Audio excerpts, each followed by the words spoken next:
Good evening, everybody, and welcome to episode 95 of the 72 review. Before we get started on this show, we just want to pass our congratulations on to Newcastle United, who have just won the League Cup 2-1 against Liverpool, which has ended, I think it's 70 years without silverware. So a big congratulations to them. Yeah, definitely. Yeah, I think well deserved as well. So that's why we're a little bit late on. We ended up watching it until the very end. But no, decent performance from Newcastle. Big congratulations to the Geordies. It will be certainly a party down in London. But if you are new to the show, we're going to go through the EFL action from this weekend, and we'll try and catch up from what we missed over the last couple of weeks as well. That'll just be kind of scrolling across the screen, but the focus will be on this weekend's action. So, as always, if you're in the chat, talk about your club, and then when we get round to that division, we will bring your comments up and talk about your club and how you've done this weekend. At the minute, it's just myself and Ian. Jake will potentially be joining us later. But if you are new to the show, I will introduce Ian, let people know who you are, what you do, and why you do it, mate. I'm a 62-year-old, 63 on Wednesday, by the way. Year-old Rotherham fan and season ticket holder. And when the Millers are away, I'm all over the country vlogging for my YouTube channel, Old Man Ground Hopping, specifically EFL stuff. It's good stuff, and it is linked in the description down below. We've got a couple of comments in. I think Mark commented that last week. Hello, Mark, if you are in. I've got a pinned comment for the Eve Merton Dreams Trust. There's a Charity Legends game coming up on the 31st of May. Doncaster Rovers Legends versus Manchester United Legends. I'm taking part in that, so if you can spare any spare change, it goes towards a great cause. So the link is in the chat. We've got Luca in the chat as well. Good evening. His vlog's out for Port Vale versus MK Dons. Not very happy with that one. Take a look at that. Yeah, we will do indeed. We've got John. Good evening, gents. Good evening, John. We've got Dale as well. Evening, Dale. Sue. Evening, lads. What a weekend. Yeah, we will get on to Lincoln shortly. And John said, happy birthday. Beat Wickham, will you? A draw will do too. Yeah, we'll try. And while we're waiting for Jake, I think we may as well start in League One. So let's get the games up, and we'll start at Rotherham, mate. Rotherham 1, Exeter 1. Ticking along the bottom of the screen are all the results from the last couple of weeks that we have missed out on. But yeah, if you're a League One fan and you're in the chat, get your comments in about your club while Ian's talking about Rotherham 1, Exeter 1, and then we'll move on to whichever club comes up in the chat. Well, this one was an half-decent game. At times, it did look like a little bit of a end-of-season feel about it. Both clubs lower mid-table, but they both look safe-ish. Really, to be honest, Rotherham missed two good chances. Sam Numby, ex-Exeter player, missed a free header early doors, and then he tried to round the keeper and failed on about 20 minutes time. But just before half-time, Rotherham took the lead. It was a good shot from Malik Wilkes that was palmed out well by the Exeter keeper, and Reece James were there just to tap it into the empty net. So we went in a goal up. Exeter had a lot of possession, a lot of corners, but didn't do a great deal with them. But we switched off at the beginning of the second half, and the ball came in from the left. I think Odoffin tried to clear it, hit his own player, and it left Hartridge with a simple finish, 1-1. And after that, we had two or three decent efforts that were well saved by the Exeter keeper. But really, Josh McGuinness should have won it for Exeter near the end, because he had a free header with the entire goal to aim for, and it nearly went out for a throw. That's how bad it was. He just caught it wrong. It just went sideways instead of towards the goal. But I think it was a fair result. Exeter defended extremely well. We weren't at our best. We didn't have a cutting edge, and I think a draw was a fair result from that one. Well, you've had plenty of attempts, haven't you? 24 shots, nine on target. Yeah. Oh yeah, without a doubt. Yeah, I mean, we were in the ascendancy, especially second half. But as away performances go, it was quite decent from Exeter. So Yeah, I mean, they were well in the game throughout. Yeah. So it was a decent point picked up on the road for them. So yeah, a decent game, and any point gained is a point. Any point won is a point gained. So yeah, I have no arguments, no complaints with that at all. Lovely stuff. Yeah. Yeah, draws for both of us this weekend, which is a little frustrating, but I'll get on to Donny a little bit later on because we've not had the greatest of weeks. But while we're in League One, John's come in for Wrexham. Have you heard anything about the Wrexham fan that got taken I've ill? not heard. He said last night that the fan was in a stable condition, but the match was held up for over half an hour, I believe. Yeah, it got postponed for a little bit, didn't it? Yeah. And when they came out, Wrexham got the break they needed. Yeah, they did indeed. It was a deflected goal. It was a bit of an ugly goal, but they all count. And that win, I think Wickham will be. It's moved Wrexham up to second. Yeah. I think Wickham would be a bit aggrieved not to get something out of the game, but they've got the opportunity to put that right and go back into second place on Tuesday night. But hopefully we can stop them doing that, because we're certainly stronger at home than we are away. So I think we'll give Wickham a game, and we'll try our best to help Wrexham out. John will like the sound of that. John has said that the team released a statement, the fan is stable, and there was a 45-minute delay to this game. 45 minutes. I knew it were a long time. Yeah. But he said, crazy stat for the week, Wrexham on Saturday in the last 26 league games, 20 wins, 5 draws, 1 defeat. The loss was at Stockport in November. That is form. And they don't lose back-to-back under Parky. Last time and only time was in February of 2024. So, in incredible form at the minute, and well-deserved of their second place at the minute. John said that it wasn't ugly. Smith hit a cracking volley. I've not seen any highlights, so I'm not sure. It was a good finish, but I was thinking about the build-up more than anything else. It was just a bit of a deflected effort that went into his path. He finished it very well. Right. There we go. But no, a really good result, and certainly one that's kind of stamped their authority on the league. And what a signing Sam Smith's been from Reading. Yeah. Because he were doing very well there, and he's just continued when he's come to Wrexham. So yeah, I mean, you need impetus, don't you, when you're going for a promotion bid, and you need to sign quality in the transfer window, and that's exactly what Parkinson's done. Yeah. Neil's in the chat. Good evening, Neil. Hey, Neil. James was wanting Wickham to win.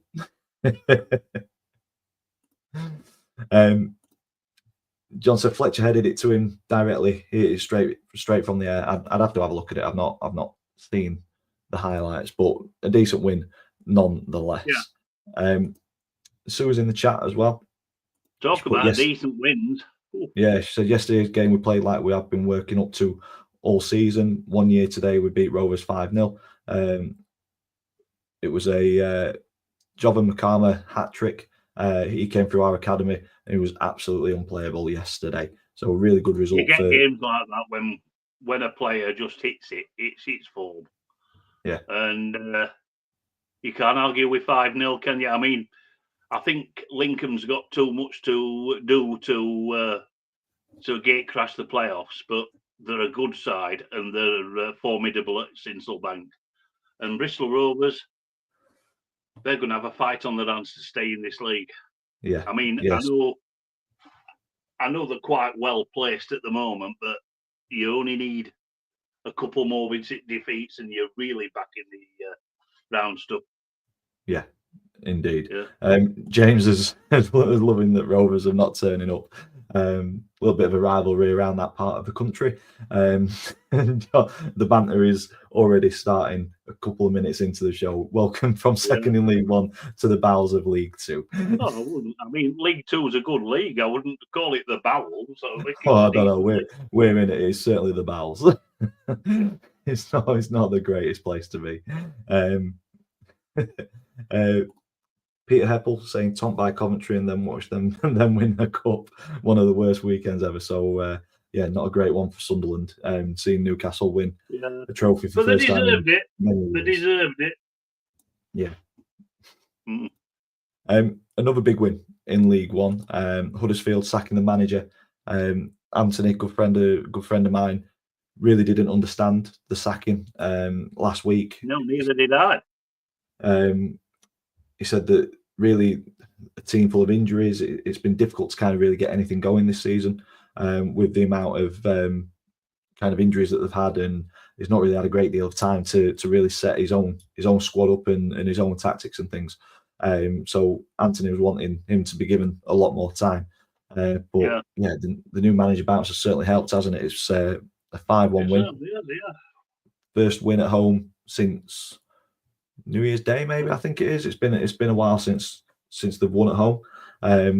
They weren't scoring that many as well. So there is a caveat in that, though, isn't there? Because Crawley are awful. Yeah, they're not great, like, are they? But you look at that, 23 shots, 9 on target. They've really taken the game to Crawley, haven't they? Yeah. I mean, 13 shots from away side's pretty decent. Yeah. And I think Crawley got the best goal of the game. It was all right. That's one goal that I have seen this weekend, and it were all right. Yeah. But yeah, take your hat off to Huddersfield. It puts them right back in the mix. Yeah, because they were dropping off a little bit, weren't they? Yeah. Another team that's dropping off, Barnsley, at the minute. They looked like they were kind of back in with a shout with a couple of recent results. To be honest, I mean, I've seen some of the Barnsley forums, and the fans aren't very happy about them getting rid of Darrell Clarke. They think he's been made a bit of a scapegoat by the board, and I think it's a sideways move, really. I think Darrell Clarke's a good manager, and again, he's like Michael Duff. I don't understand it. I think there's expectations at clubs, isn't there? And if they're not meeting the expectations, the manager's the first to go. We've got expectations at Rotherham, but there's no way they're going to sack Steve Evans. Maybe Darrell Clarke didn't get far enough up the chairman's arse like Steve Evans does. Maybe so. But yeah, Mansfield have not been in great form themselves over recent months. So a welcome win for them. Yeah, they needed that to steady the ship a bit. I don't think Nigel Clough were in any danger of losing his job, because I think he's got some credit for what he's done in the past. But I think this will have calmed nerves a bit at Field Mill. Yeah, decent result. Neil's in agreement with you. Darrell Clarke, I agree. Very good manager. Certainly won't be out of work for long. No, I don't. I want to thought so. Yeah. So yeah, good result for Mansfield. Huddersfield's win got them back into the playoffs, but that was at Bolton's expense. A team that have been doing fairly well themselves, always been in and around the mix, haven't they? But a good 1-0 win for Stockport. Every time you think that Stockport are sort of like slipping a bit, they'll put a result like this up. Yeah, and that. At the Reebok, I'm not going to call it what you're supposed to call it. Tough shoot. But yeah, exactly. It's the Reebok to me. That was a superb result for Stockport. Absolutely superb against a rival. Yeah. I mean, this could be a playoff game. This, end of season, well be a playoff game. But Stockport tend to do this. They tend to have some pretty surprising defeats and then just turn up a result like that. I mean, they needed it because they've been slipping a little bit, and it's pulled Bolton back within range as well. Yeah. John's put in the chat, Wrexham Stockport on Saturday. That's a huge game. Wow. Be interesting to see some games against other teams at the top, aren't they? Yeah, they are. But yeah, looking at the stats on this one, it's a little bit of a smash and grab. Not much of the ball. Bolton, a lot more shots, but not converting those shots, which they'll be very disappointed with. Yeah. I mean, 7 shots, five on target away from home. A tough place to go. It's not bad, is it? At the rebound, the pretty possession based of Bolton, and the quite a possession based team, and they'll come at you and at you and at you and at you, and sometimes it works. Sometimes they'll get 4 or 5, and sometimes they just have an off day, and it looks like this one might have been an off day for them. I agree with that. John mentioned Charlton, a team that are currently flying, beating Wigan 2-1 at Godden Brace. Do you know what? We beat them in January 4-2 at New York, and Charlton look poor.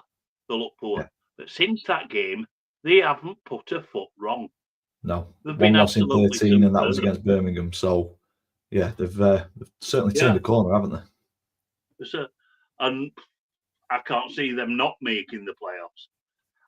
One little thing about Wigan, though.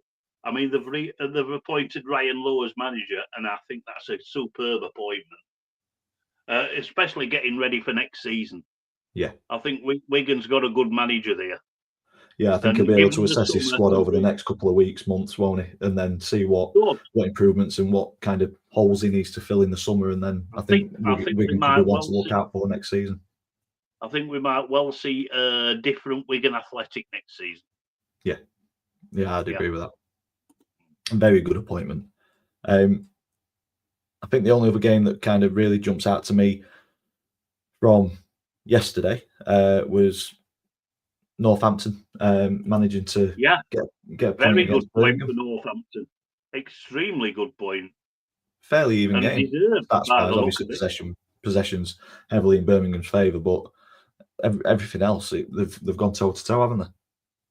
Yeah, I mean, if I were a Northampton fan, I'd be very pleased with that result because it's unexpected. Everybody expected Birmingham to go there and turn them over easily, and it's a superb point for them.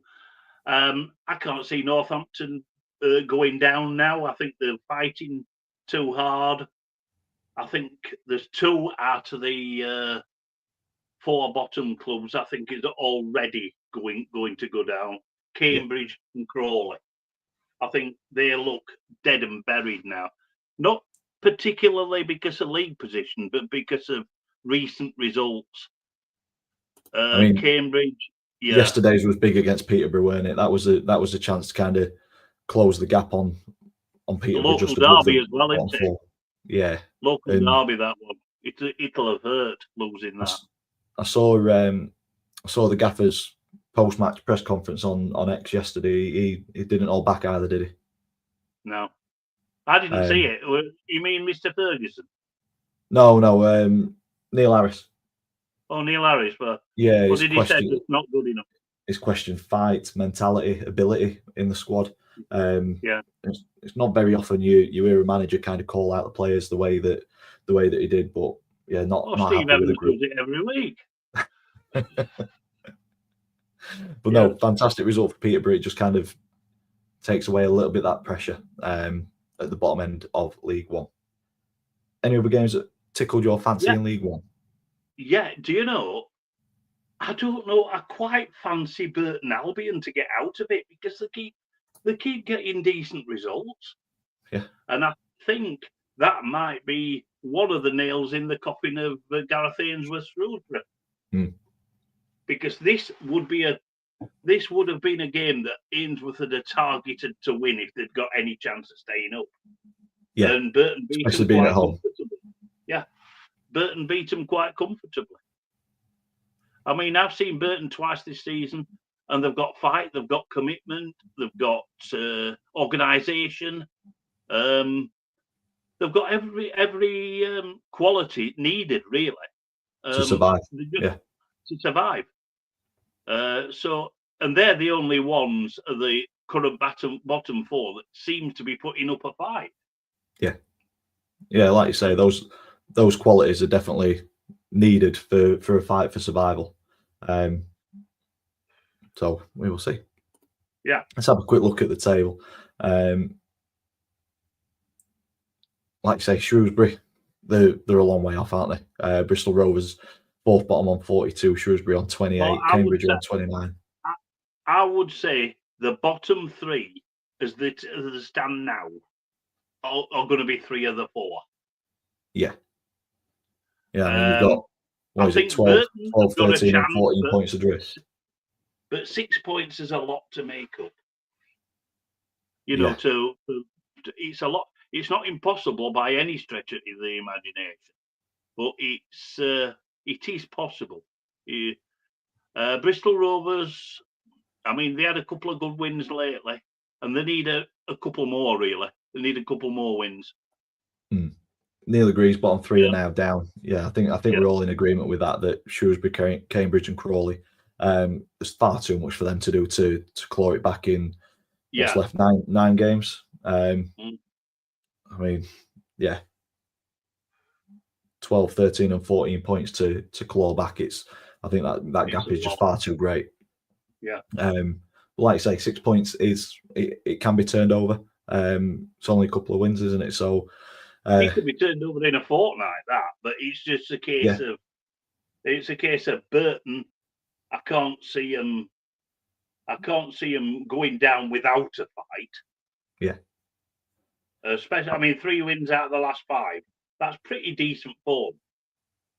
I think the good thing for Burton as well is the -15. The goal difference is marginally better than the Bristol Rovers and Northampton. So that at this point of the season is like an extra point in itself, because isn't it? In the EFL, most seasons in the EFL, a club will get relegated on goal difference. Yeah. And that must be the most heartbreaking way to go down. Yeah, we've done it. We've gone down on goal difference before. It's it's not nice. Really not nice at all. Rotherham 14th. I think we've 14th. Yeah, I think we're limping over the finish line. Looking at our remaining games, I think 2 more wins will do it, and I think we're capable of getting 2 more wins. It's been an awful season, to be quite honest with you. One to write off and move on from. It's one to write off, yeah. I mean, the quality hasn't been there. Sometimes, not always, but sometimes the fight, the commitment hasn't been there. It was yesterday, by the way, that they did work very hard. Yeah. And I think at this stage of the season, I think players are playing for contract extensions and the like. Yeah. So they tend to play that little bit better, or try to play that little bit better. But yeah, I think we'll survive comfortably now. I didn't up until about a fortnight ago. But 7 points in the last 5 games? It's decent. It's all right. It's okay. Yeah. Lovely stuff. Lincoln's 5-0 win has put them on 49 points, 2 wins in their last 5. Probably a little bit too much to do to get into the top 6, but I think it's something to build on for next year, just to try and get as high up the table as possible. Of course, yeah. Same with Barnsley, really. I think the 3 defeats on the bounce, they look like they turned the corner and they were clawing the way back up to the top 6. But yeah, for me, I think they've kind of slipped too far away from Huddersfield to really make a fight of it. I agree with you. I think probably Reading or Bolton to break into that top 6 for me. Possibly Leyton Orient, but that form, 4 defeats and 1 win in the last 5. They had 5 defeats on the trot, didn't they? Leyton Orient, 5 defeats on the trot, and that damaged them. Yeah. They've still got a chance. Of course, they've got a chance. As of Reading, but Reading are in pretty decent form at the moment. And do you know, I wouldn't be displeased to see Reading get into the playoffs after all the off-field rubbish that the fans have had to go through. Yeah, but it's going to be difficult. It's certainly going to be difficult. But it's going to be a good playoff race, and it might go to the final day. It so often does, mate, doesn't it? I mean, we've got Huddersfield, Stockport, Charlton, and Wycombe in there at the minute. Wycombe have got that game in hand, which is against Rotherham midweek. So yeah, a draw or a defeat is what John wants, so that Wrexham stay second. Birmingham have also got a game in hand, but they're running away with the league. I think they're the champions elect. They can't be caught. They can't be caught. No. I mean, Yeah, all right, fair enough. They won't have been happy with just a point at Northampton, but if they draw all the rest of the games, they're still going to win the league by a streak. Yeah, yeah, they are indeed. Yeah, been an absolute cheat code for League One, them guys this year. Lovely stuff. Moving on to League Two, starting with the Rovers, and it's not been a great week for us, or a couple of weeks. We got beat at Bromley midweek. Not last week, the week before. Then we were 2-0 up against Swindon and threw that away, and then dropped points once again against Crewe. But so frustrating. Before I go on to the referee, I am going to say we have not been good enough over the last 3 games in terms of creating chances that test the opposition keeper. I mean, in this one, 18 shots, only 3 on target. You're not going to win games like that. You've got to be testing the keeper more. And at the back, we've got 4 injuries at the minute. All 4 of our main back 4 are out, but we've got adequate replacements, in my opinion, in Anderson, Wood, Senior, and Nixon. They're all decent players, and we just seem too easy to beat, too easy to get by. In this one, the knock-on is offside from the free kick. The referee or the linesman's not seen it. O'Riordan handles the ball and then puts it into the back of the net. Referee's not seen it. We pull it back to 1-1, and there's 2 huge penalty shouts. One's, I've never seen a penalty so blatant and such a stone wall. You showed it me, didn't you? You showed it me. And it looks a stone wall penalty. Yeah, but for me, if we've got aspirations of going up top 3 at the start of the season, Grant McCann said that it was up as champions. You've got to make your own luck. You've got to put games to bed yourself and not rely on refereeing decisions. And I think we have a very kind of victim mentality as fans, and I don't know if it's just Donny fans or if that's kind of across football. I think it's widespread. Yeah, and if you don't win a game, you're always looking for somebody to blame, and it tends to be the referee. But we've certainly not got our own house in order this season in a number of games, and I've had arguments with people at work, with the family. Ultimately, we're 4th now, but we were 3rd at the start of the weekend. Teams around us are dropping points. Everyone's beating everybody. I think we've just got to look at it at the end of the season and see where we finish, and hopefully it's in the top 3. I don't want to really go through playoffs, but I think throughout the season you've got to kind of assess where you are and what you're doing and kind of mistakes that are being made. And for me, the mistakes aren't being ironed out at the minute. It's similar goals that we're conceding. I could go through probably 25 games where we've had a similar shot ratio to what we're looking at on the screen here. 18, 20 shots, we only a handful on target. I question what we're doing at training with that. Surely we're trying to get better over the season at converting shots and being tighter at the back. You look in the top 7, I think we've got the 2nd worst defence or the worst defence in the top 7. But we've got maybe the 2nd best attack. So it swings and roundabouts. I feel like I'm whinging. We're in a really good position, and it was in our hands up until this weekend. But yeah, this result, Wimbledon have capitalised on it. But over the last couple of weeks, where we've slipped up, other teams have slipped up as well. Yeah, it's a very inconsistent division, isn't it?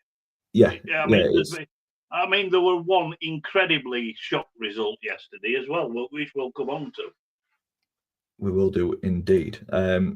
Let me just catch up with the chat while we're on Rovers, because I've seen Bailey's come in a few times. Bailey's put, frustrating yesterday, awful first half, never got the front 3 in the game. Completely agree. Much better after his change of system, and frustrating not to come away with all 3 when we should have had 3 Stonewall pens. I've not seen the other 2. Again, I need to see the other 2. For me, the one on Sabara is the definite one, but I'd like to see the other 2. But yeah, there were a number of shouts, but the one that sticks in my mind were the balls come across. Sabara's got his body between ball and defender. Defender's come in from kind of behind his left shoulder, taking him down. Referee's not interested, and it's decisions like that could be the difference They between can finishing define top 3 and not. seasons, can't they? Yeah, Yeah, they can yeah. define seasons. And they say that it swings around about so it balance itself out, but it just feels at the minute like we're on the receiving end of wrong decisions. But like I say, I think it's a bit of victim mentality after not doing the job ourselves really and not performing to the levels that we've seen previously in the season. And Bailey said, annoying as it is, it doesn't feel like it's evened itself out. Agree, we blame a ref a lot when they've not had a bad game. But how he didn't give the one on Sabara is beyond me. Yeah.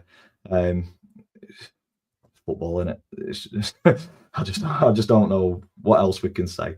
But spot on there. International break has come at a perfect time.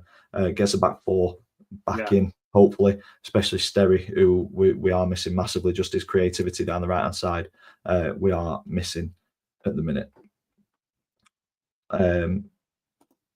And then he said, had a lot of shots blocked or deflected wide or onto the post. The stats don't take into account, to be fair. Hit the woodwork a ridiculous amount of times this season, which is, we have seemed to kind of hit the post or crossbar every single game, pretty much. So yeah, they won't show on the stats, will they? But yeah, bit of a deflating week or two for me in terms of kind of seeing if we'd have performed at the levels that I know we can do and I've seen us do, we'd have had a really good cushion and we'd probably be in second, possibly first now. But as it is, we've dropped to fourth because Wimbledon capitalised on our mistake, beating Carlisle 2-1. Worry for Carlisle. I think to me they're gone now. I think Carlisle are gone. Yeah. Mark Hughes coming in had a little bit of a positive effect. The one at Barrow, but they're just reverting to type now. If they're losing home games and picking up the odd point here and there, it's not going to be good enough for them. I mean, Wimbledon have had a fine season. They've got a good manager there in Johnny Jackson, and they're on form. I think midweek they lost at home, which was a surprise result, but they've picked it back up here, and they're going to take some stopping. They're certainly one of the form teams in the division, and they could gate crash the automatic. Well, they are gate crashing the automatics. Yeah. But I think bye as well. Yeah. No love lost from James there. Hughes. It looked like he might have had an impact at one point, but it's not happened, has it? If they do go down, I can't see Hughes hanging around in the National League, put it that way. No, neither can I. Another game in and around us was, where is it? Notts County against Chesterfield. We've got Dale has come into the chat. He said, a good game between us and Chesterfield. We didn't take our very good chances, and Chesterfield did. We're inconsistently inconsistent at the moment. Anyway, on to Crewe next Saturday in the early kickoff. That'll be a good game, Crewe. Yeah. Yeah, I think that's it. I think he's hit the nail on the head there. That it is. There's so much inconsistency in the top seven, where like we dropped points at 12:30, and I looked at the table and I thought, come 5 o'clock, we're going to be in fifth, and we've only dropped one place, and when we're still well in it. We've got Wimbledon to play, who are just above us. So yeah, there's going to be twists and turns all the way up to final day. To be honest with you, I wasn't altogether surprised about this result, because Chesterfield, when they click, they're a good side, a very good side. Yeah, it's just that they've been incredibly inconsistent this season. It must be frustrating the life out of Fulham Cup, because I mean, on paper, they're a good enough side to get in top 7, but they just lose ridiculous games that you don't expect them to lose. But I think they scored 5 last week and got a good win at Notts County. It's probably too late to gate crash the playoffs, but yeah, I mean, for the first season back, it's not been bad at all for Chesterfield. No, I think they've been pleased with that. Got something to build on anyway. Yeah, they have. Paul's come in and said Bromley have taken 7 points from top 4 teams in the last 5 games, losing to Bradford, who were outstanding. But we've had our chances. Yeah, I mean, Bromley. Yeah. Bromley have had a fantastic first season. It was Thursday night's game. Yeah. A cracking goal to start it off with Thompson from about 30 yard out, just smashed it. What I found at Bromley was they defend incredibly. They're very, very well organised. They're robust. They all know the roles and responsibilities, and they break quickly. So on the turnover, if you're not on the ball and you're not alert, you will get caught out. I think that's what happened when we played them. As soon as it went to 1-0, it was then tricky. You've got to then force the issue a little bit. I think at one point in the game between Bromley and Donny, I think we had one defender on and 9 attackers, and we still couldn't get through them. So just very well drilled defensively. And well, I mean, you've got Michael Cheek in that side. I know he didn't score against Walsall, but he's had a fantastic season in front of goal, hasn't he? He has, yeah. I mean, I think Harry McCurd is a fantastic addition to the team as well. I think he's a really good player. Yeah. I think he's got a bit question marks around his kind of attitude in his application sometimes, but I think you can't really question the quality that he brings. And the second goal was a little bit of quality, wasn't it? Yeah, definitely. I mean, Walsall have stuck the rot a little bit with the draw there because they were slipping quite badly. Yeah. But I mean, they're still in pole position. I mean, I don't think it's time for the Saddlers fans to panic yet. It's getting near that time. But if they don't win the league, they'll have thrown it away themselves. Yeah, I agree. Paul said so many people predicted us to be relegated pre-season. Most hadn't even heard of us. I can't remember where we placed them in. I think we were pretty confident they were going to be kind of quite comfortably. Yeah, I vaguely remember that we had them kind of mid-table to lower end mid-table. So we've definitely underestimated them. But, I mean, Andy Woodburn, he's been their manager for a few years now, and you can tell with the organisation, like you said, everybody knows the jobs. Yeah, and they're formidable, especially at Hayes Lane. Yeah. Talking about inconsistency, we've got James, who's been in the chat quite a bit. We'll get Newport's game up. Newport 3, Harrogate 0. A fantastic win after. You don't get many boring 0-0s with Newport, do you? They either got thrashed or they thrashed somebody else. I think they're on the receiving end of a decent result midweek, I think. Yeah. I'll just have a quick look. Can't see them. Maybe it was might have been the week before. I think they got beat by Chesterfield 2-1. But yeah, I'm sure. Yeah, there was a 5-0 somewhere, but I can't see it in the ticker. Maybe it was a little bit before then. But he said, if you think your team is inconsistent, we exist. They lost 5-0 at Accrington last Tuesday. Yes, they did. Yeah. But yeah, if you think your team's inconsistent, we exist. We exist. We're 23rd on the away form and look awful at home. And look awful, and at home we're 6th and can actually defend and score. So yeah, definitely home comforts for Newport. It really is weird. And by the way, James, I'm going to see you lot next Saturday at Grimsby. So you fancy coming up and having a chat? Fine. There you go, James. If you're there at Grimsby and you see Ian, go and say hello. Well, no, good result for Newport against Harrogate. It has kind of put Harrogate into a position where they'll be looking over the shoulder. Somebody mentioned. Can we address the elephant in the? Can we address the elephant in the room now? Bradford City against Tranmere. Where the hell did that come from? We can indeed. We were talking about refereeing decisions. I think this is a poor one as well. Yeah. What, the penalty decision? Yes. Yeah, absolutely. I mean, unfortunately, the camera angle was sort of like seemed to be miles away from the incident, but it didn't look a penalty to me. No. But by God, did Tranmere need that? Yeah. Yeah, they did. They did indeed. It's a smash and grab, isn't it? It is. It is. I mean, Bradford have been flying, haven't they? And That was Neil's coming in, Tony, to move on to the Championship and be quiet about this. that was the Acker Buster of the weekend for me. That one, because nobody would have predicted that. But it gives Tranmere that little bit more breathing space on the bottom two, especially with Morecambe only drawing. That 2 points could make all the difference. Yeah, definitely. Neil said we played a lot worse this season and won.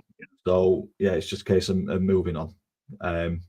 But that's football, isn't it? We're dropping points. All the teams in and around us are dropping points. Yeah. Certainly one for Tranmere to be happy with, and smash and grab those 3 points, move on. It gives them a little bit of a cushion. Well, I think the most surprising thing about this result is that Tranmere actually kept a clean sheet, because Bradford has been scoring bucket loads of goals. Yeah, there was a delay in that game as well. Neil, I think you're still in the chat. Yeah, you've just put a chat. Any news on the fan? I believe it was a Bradford fan that was being seen to with a medical emergency. I've not seen anything from that as well. So yeah, two medical emergencies across League One and League Two that we know of this weekend. So yeah, this one got, I think, it delayed for about 10-15 minutes. Yeah, hopefully both fans are fit and well. Yeah, we are to doubt. Somebody mentioned Colchester. They are flying at the moment. They've actually got into a playoff spot, which is unbelievable. I think they have, I think they've got 7th. Yeah, they have. They have, Wow. They're on fire. Absolutely on fire. Neil said 12-minute delay. Fanny thinks he's okay, which is good. Oh, that's good news. Yeah. We've got all that. And Bradford have got Colchester next. Is Colchester away or at home? But this is it. The top 7, top 10 are playing each other, so there's going to be points drops left, right, and centre. Colchester certainly one to watch out for. They've come up like an express train, haven't they, from lower mid-table? Yeah, they have. And it looks like the Cowley's sort of like training methods are paying off. Yeah. Oh, Jake, welcome to the show. For anybody who doesn't know Jake, introduce yourself. Let them know who you are, what you do, and why you do it. I am Puncture 41. I'm a Sheffield Wednesday fan for my sins. I've been dealing with internet dickheads all evening, so yeah, lovely. We'll get onto that later, but I'll let you carry on with that, and we'll talk about my stuff because oh my god. Port Vale against MK Dons. We've got Carl in the chat. He said MK have got really good individuals, but talk about overplaying with the football. They look like an academy side.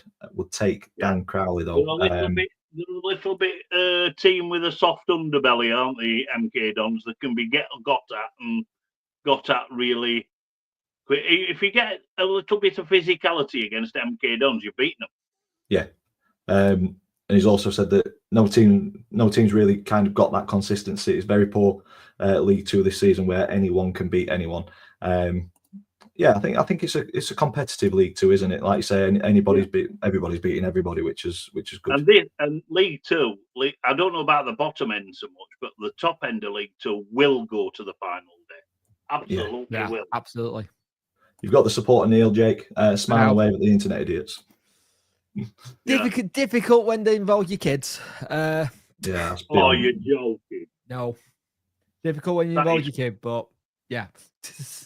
No, there's a line that's been crossed there. Exactly. Yeah. It's not nice. Amazing job Darren Moore done there to turn Port Vale into what they are. It just feels like they can sound really weird, but me and Dan both know that it feels like a Darren Moore masterclass of dropping off. He had this thing where he can run away with it, and he gets halfway through and then hits it. I don't know if it's nice guy syndrome or what, but he hits the ceiling every club he goes to, where he either nearly misses it or he gets you close, or he does what we does and does it. He's just got that little bit I don't know. There's a line, isn't there, Dan, at clubs he's been at where he just can't get over. And I think at Wednesday he showed that he can, but it needs miracles. Yeah, and I think it was so close at Donny, but then got kind of, well, like anybody, you get your head turned by money, don't you? And I can't blame him for that. If I were asked to do the same job as I do day in, day out for twice as much money. I will only say the only good thing about that, and I felt sorry for you, but with my entrance on the Football Blogger podcast and Charles' face just hitting the floor. I knew something like that would come in. I was well prepared for it. I don't think Charles was. I think if Vale do end up in the playoffs, they'd be a team I'd want to avoid. Because we Darren Moore's playoff experience and record, I think I think what Darren Moore's very good at doing is calming fans down and going one game at a time. He doesn't look too far ahead, and he doesn't look too far backwards. Once the game's done, it's over. Once the game in head we go to, he doesn't go 4 games down. And I think as a manager, especially in League One, League Two, it works really well because you can't look too far ahead. Yeah. I think the moment you start getting the team, I think there's too many managers who look too far ahead and think they're there already when they're not. And I think prime example, we're going on to it. Leeds did that last season. Yeah, and it blew up in the face, didn't it? Yeah. Looking at the League Two table before we move on to the Championship, we're hurtling towards the hour mark. Carlisle look dead and buried. 9 points away from Tranmere. Got a game in hand, so strange things has happened, lads. I can't see them turning that around. Morecambe, it's looking sticky for Morecambe as well, isn't it?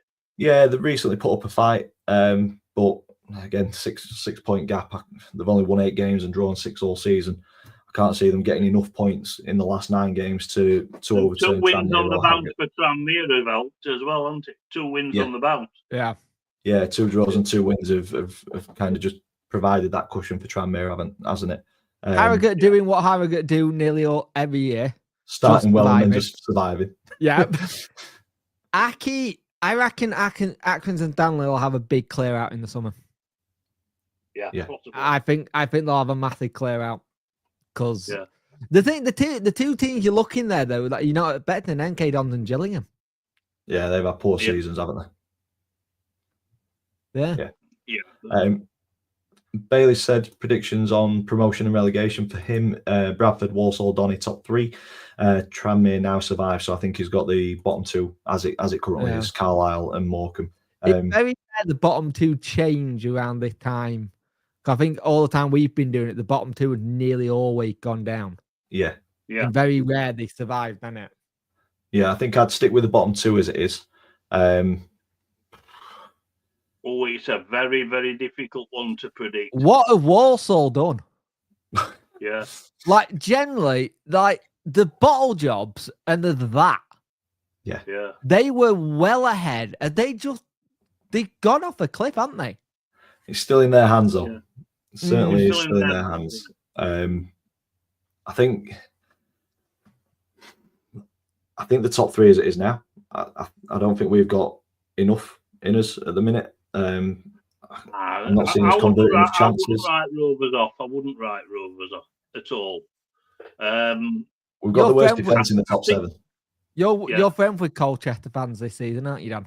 I tell you what, I've not had any arguments with Colchester fans this season, and they've got a few of the top 6 and 7 to play. So I want to stay on the team. Look at Colchester's recent record. It's incredible. Yeah. Decent. What you get with the Cowleys, though, don't you? They sometimes start off a bit poor at places, but once they get their ideas and their philosophy through, it sticks. It did at Lincoln, didn't it? Mm. Yeah, very successful at Lincoln. I can't pick the top 3 at the minute. Really. I can't call it. No. It's going to change every single week. You can make sort of like strong arguments for every single one at top 7 at the minute. For every one of them. Yeah. Yeah. Going to be entertaining. We'll put it that way, especially with the games coming up. Like I said, it's going to the wire. Yeah. It is Yeah. indeed. Okay, Do what we moving like on to to the see. championship. We've got 10 minutes before we hit the hour mark. There was a little matter of a Steel City derby, Jake. I was keeping one eye on it. You know what? Goal line 1-0 doesn't say it all. I think it was a draw in all.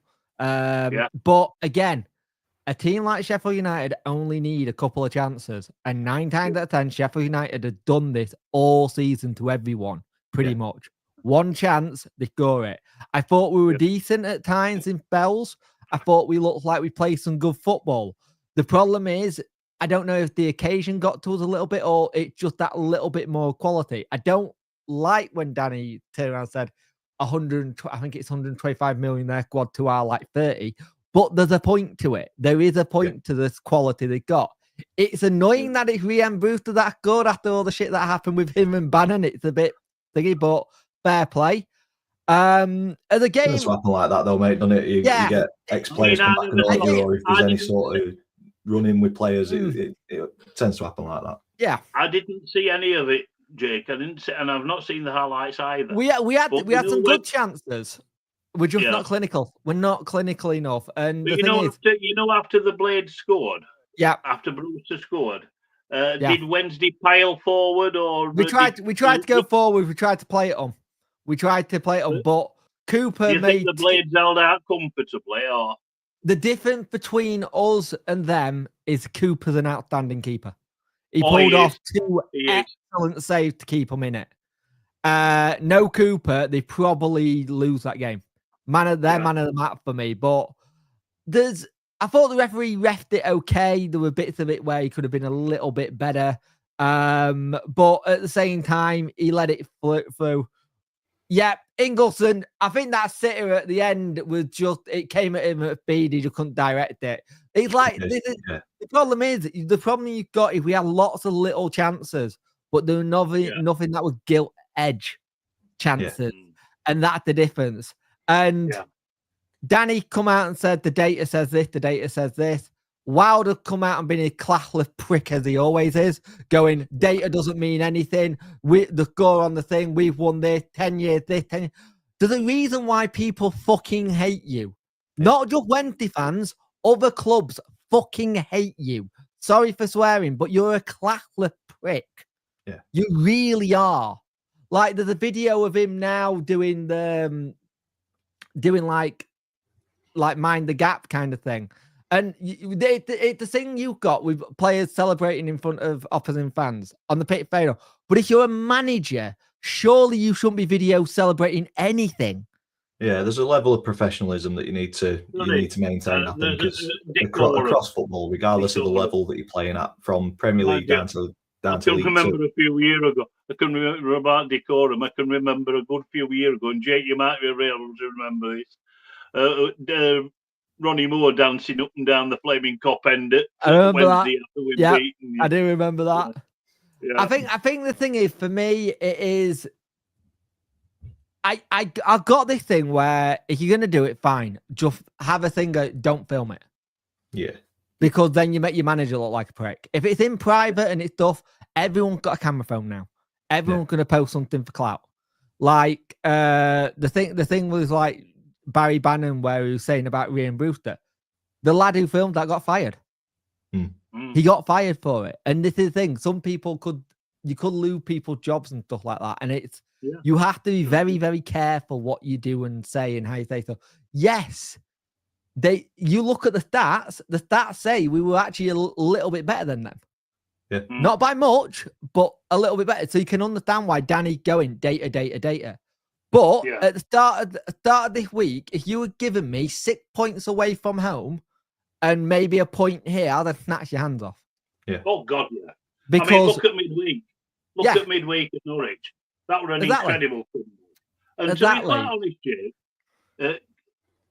forget what's happened with the Blades. You've had a good season. You've had a very good season. The thing is, there's a lot of things being said that people have gone, oh, there's some Wednesday fans going, oh, they're not happy with the season. I wanted mid-table. That's all I wanted. I wanted no drama. I wanted mid-table, a good season. That is a very good season from where we were. After the trials and tribulations of last season, you needed an improvement. You've got an improvement, a big improvement. So it's progression. Yeah, I get what Lolo's saying. Point for Yeah, me, so I do get I'm just it. catching up with chat, and I do get it. You're drunk. He's regular on here, to be fair. But I mean, I'm drunk and still fuming about today, to be honest. But yeah, we were shit. We wouldn't be asked if Danny goes, to be honest. I think there's so much emotion in the Steel City derby, isn't there? I think the thing is, if we were that shit, why did they only beat us 1-0? Yeah. Why did they only get 2 shots? Exactly. We can't have been that shit. The thing they is, they just got quality. The difference is quality. Yeah. In derby games, if you lose a derby game, it hurts, and it hurts badly. I think we had it earlier this season when we played Barnsley twice and never turned up either time, when we just got beaten quite easily. And I think the thing is with this one is because for me, I think what pissed me off even more is that Celtic Rangers got put on TV. That put on TV every year. We didn't even get a channel game. We had to be the We had to be Sky Plus game. I would have thought they would have got at least the main channel thing. Yeah. I'm surprised ITV didn't cover it, because covered. I think they should have been. They had the Carabao Cup final, didn't they? So you can't probably can't. It could have been on ITV before. At the end of the day, Lodo, let them have it. Yeah, they're miles ahead of us at the minute. They are ahead of. I'm not going to sit here and go, oh, they're not. They are. They're miles ahead of us in what they've got financially. They're miles ahead of what they've got in an infrastructure. I mean, they're going to be Prem next season. Payment team as well. Exactly. Yeah. And the thing is, at the end of the day, you might think we didn't turn up, but we are playing with centre backs that have been out injured for most of the season. Yeah. We've had injuries. We've Smith, on his day, he can do it. I think he's better off the bench nowadays. We bought a striker in the summer. I think Lolo's hurting. I know. I get it. I do get it, mate. I get it, mate. I've had a low from Sheffield United mates and stuff who have kept the line. I think the worst problem when you do content is people going more. Dan knows this more than anyone when they've done stuff. Ultimately, our heads are above the trenches, aren't they? We're there to be shot at. Exactly. I'm a neutral. When I vlog, I'm a neutral, so I don't get shot at either way. Yeah. I think for me, at the end of the day, it makes their running now really interesting because they can be really inconsistent, Sheffield United. Yeah, 1 week they can win it, 1 week they draw it. Like midweek they drew against Bristol City, and everyone thinking that was a win. Bristol City now. Exactly. They're on fire. Look at Leeds. Leeds can't do 12:30 kickoffs, and they've got more 12:30 kickoff coming up. If you remember last season at the international break, they got 8 points out of 24 after that international break. If they do that again, Sheffield United and Burnley are going to go up, and they're going to be in playoffs again. Yeah. Yeah, because it's tight, isn't it? Yeah. We've only got a couple of minutes before we hit the hour. So can I just say a word about Bristol City and the form they're in? Go for it. No, you can't. Wow. I mean, they've come up from absolutely nowhere. Well, I wasn't going to ask which game you wanted to finish on, Ian, but there you go, Bristol City. I mean, Naki Wells has been around forever, hasn't he? He's been around a good few years now. I'm always happy when we play any team in Naki Wells. He always goes against us. Yeah. I mean, Norwich are pretty. Yeah, Norwich are pretty. They knock it about well, but in general, I mean, they kept Sargent quiet. They kept Tynes pretty quiet. And they've got a goal threat all over the pitch there. They've got Twine, they've got Wells, they've got that Mehmeti. They could be a good bet to get across the playoffs. Yep. Yeah, I'd agree with that. I think they could do it. I think you're going to get some shocks in there. I think you could have a Bristol City Coventry in there with playoffs. Oh God, with the likes of like Blackburn Rovers and co missing out because they just dropped off. Look at Derby though. Derby are picking up form. 2 John wins on the Eustace, bounce. A good appointment, Eustace, and that was a fantastic win for him. I think he's put the nail in the coffin for Plymouth. I think Yeah. so as well. Yeah. I worry with that for Plymouth because what does that mean to their manager? Is he going to want to go and do League One? Because he's done himself a bit of a good reputation with what he's done so far and the little bits. It's Plymouth are a weird one. It's about what they can sustain. I think for a while they've been doing really well, but I think this season was a bit too far. I think they should never got Rooney. They should have gone someone with a bit of a more a reputation, a bit more knew what they were doing. They lost Morgan Whittaker. Bundu, is he going to want to play in League One? Is Ryan Hardy going to want to play in League One? Yeah, possibly not. And I think there's Championship clubs that can take those players off them. Yeah. The only thing that they'll have is that if United do go up, I think they get a little bit more from the Cooper deal. Yeah. But again, I think they only sold Michael Cooper for like 2 to 4 million, which is ridiculous. Yeah, you could have if Jane Trafford at Burnley went for 15, Cooper's at least easily 10. Yeah. And I think Cooper's a better keeper than Trafford. I think the thing you've got at the minute, you look at some of the clubs that are coming up. Sunderland is now starting to drop points suddenly. Yeah. You've got likes of Stoke who are not close. And it's Cardiff. They needed that because he was on the brink of getting sacked. Yeah. And he still could get sacked. Because if they sack him, I'm calling it now, Warnock will come in. Yeah. Yeah. So moving on to the league table, we've got Plymouth and Luton. Luton are fighting back a little bit, but I think Luton probably facing League One at the minute. Yeah, Derby certainly putting up a fight with 3 wins on the bounce to kind of claw back. If I were a Stoke City fan, I'd be very, very, very worried. Yeah, because you've got Derby and Cardiff. Can you imagine having Luton Town, Plymouth, and Stoke down? Yeah. And remember, Luton Town in parachute payments in League One. Yeah. That makes it a fair playing field, doesn't it? Yep. Hull City should never sack Liam Rossini by the looks of that. No. Yeah. Moving up the table, we've got Sheff Wednesday in 12th. At mid-table. You've already said, Jake, that kind of it's progress this season, isn't it? The way it doesn't become progress for us is if Danny goes at the end of the season. If Danny goes, we have to start again. But we are all in that kind of mindset. He might be, he might not. It all depends. Personally, if I'm Southampton, I'm going for Liam Rossini. You don't have to pay that much money out. Yeah, true. Hopefully he does stay because I think he is building something there. But like you say, it's funny old game football. I have a Dick Everton over. Top 6. I have no filter tonight.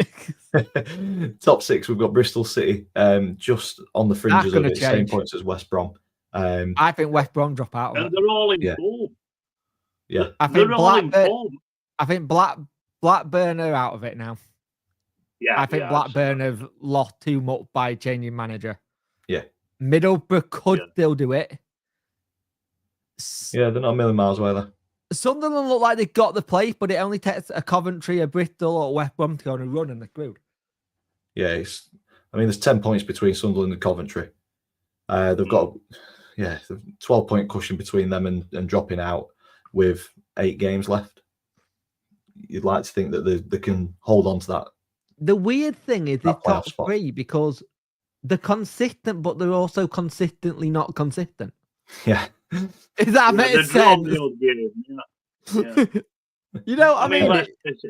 You know what I mean, though? It's weird, isn't it? It's, no one there is looking like they're on good form, apart from Burnley with that draw. Yeah. But before that, they weren't looking great. They had a little wobble. 38 games, only conceding 11 goals. My God. It'll be the record. The record is 30 goals. Wow. The record is 30 goals conceded, and they're going to smash that. Yeah, they're smashing that, aren't they? So probably deserve top 2. The thing is, Leeds and Sheffield United, I think the difference is that Sheffield United have got a decent keeper. Leeds have got a shite keeper. I don't rate Yeah. Melier. I think he's naff. I don't know what Farkas he's in him. He must have pictures of him doing something nefarious because he still get picked.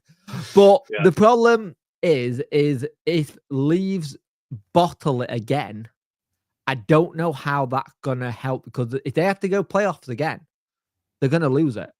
Yeah. They're gonna lose it. And the problem is, out of all those lot in playoffs, you could see Sheffield United winning a playoff. You could see Burnley winning a playoff. You could see Sunderland doing it. You could see Coventry. All of them you can see doing it except Leeds. They need to. What Because of the are history. Leeds' next games? I'll tell you in a minute. I'll tell you now. Right. Well, Swansea. Right. Swansea, Luton, Half Borough. 12 games. Those half 12 games are not good. Because No. they have got, I think it's something stupid, they got like 15 points from half 12 games. Well, Swansea and Preston are on the beach, aren't they? Yeah. Yeah. Yeah. So they should be all right. They should be able to keep it. Borough are decent. That'll be the hardest game, Borough. Stoke, they might be fighting. That Bristol City game will be all right. Plymouth. Sorry, lads. Your last game of the season, you might be having to go. Yeah. They should be okay. I think nearly all the top teams, nearly about, of all playing each other, or they're playing around the bottom three. Yeah. Yeah. It's going to be interesting. Leeds Just like will League get Two, there's going to be twists and turns until the end of the season. I think Leeds will get there, though. Yeah. To finish the video off, we've got the Fantasy EFL. In a bad week. Yeah, tough week for everybody. There's not been big scores. So looking on the screen, 45 Just at the minute, 52. Mark's comment, how many players are 11? There we go. So yeah, 52 at the minute is the top score. 54. 61. 61. But normally we're in the hundreds. Bad weeks for me and you, Ian. 33 and 39 points respectively. So everyone's pretty much stayed at the same position. 67 is the top score at the minute. If anyone can, McCann can. And that is it. So yeah, Bailey had a bad week. Rough week for everybody, even Bailey on 40 points. What's happened? Also changed at the top over the last couple of weeks, like 2 to 4th. Yeah. No, Bailey's still got a few players to play. He's still got a few up his sleeve. 2 Rotherham and 2 Wickham. Plus Wickham's one of his teams, so he'll probably get a couple of points. Are we just calling this that Bailey's the pep? Are we just Yeah. calling this the Bailey being the pep of this league? Like when he got told when he could have 5 subs, he got an extra thing he can do. Yeah, he's taking piss. So that brings us to the end of episode 95. We'll go around the screen. Any final words? We'll start with you. No, we're a good therapy session as always. And remember, football's only a game. People have got to go to work. They've got to live their lives, whether they support. And so just don't take it all that seriously. Echo what Ian just said. Don't take piss. Don't be a dick. At the end of the day, we all love our team. We all love football. But when you take it over the line, it ruins it for everyone. There's a reason why rugby fans get tarnished with being really good, because you can sit in with another opposition rugby fan in the same area and have a conversation. Can't do that in football, and I wish you could. I genuinely wish you could. It would be nice. It'd be nice to have it where you sat next to a rival mate in a thing and know that they're not going to get shit. Like one of the Sky products I used to love, and I think YouTube are taking it over, with when they used to do the alternate commentary, where they would have 2 rivals. And I thought that was fantastic. It was great. But there are too many fans who take football as it their only thing they've got. And some people it is. Yeah. If that is your case, find something else. It's not worth the mental torture football gives you. Like, generally find something else. Yeah, I'd agree with that. But no, it's been a decent therapy session for me. Hopefully, it's been okay for you guys watching. We've ticked over almost to 1 hour and 10. So yeah, no show next week. It's an international break, and I am busy with the family.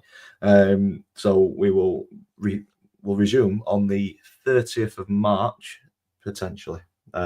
Should be all guns blazing on then. So another week off. It is, yeah. So that one's in the balance as well. But I will let you all know on the socials. Glad I remembered, or I was about to get killed. Follow these guys, links in the description down below. Follow me if you haven't already. If you're watching this throughout the week, stick a big thumbs up on it, get the comments in the section down below, and we'll try and reply to as many as possible. Donate to Dan and Eve Truff for their charity game. They do amazing work. They are amazing what they do as a charity. The people who give up their time to raise money for it. It's always a good event. When tickets go on sale, please go watch it, go support it. It's a really good day. I've been to 2 of them and they've always been fun. They always raise a lot of money. And again, it's that whole thing of doing something different for the community to help others who can't. And if you give £1, it's better than no. It's massive. Yeah, if everybody gave £1, we'd have a lot of money. Yeah. Well, no, all that's left for me to say is thank you all for watching, and we'll see you in 2 weeks' time, 6:30, right here. Thank you very much. Yep. Have a good one. Cheers.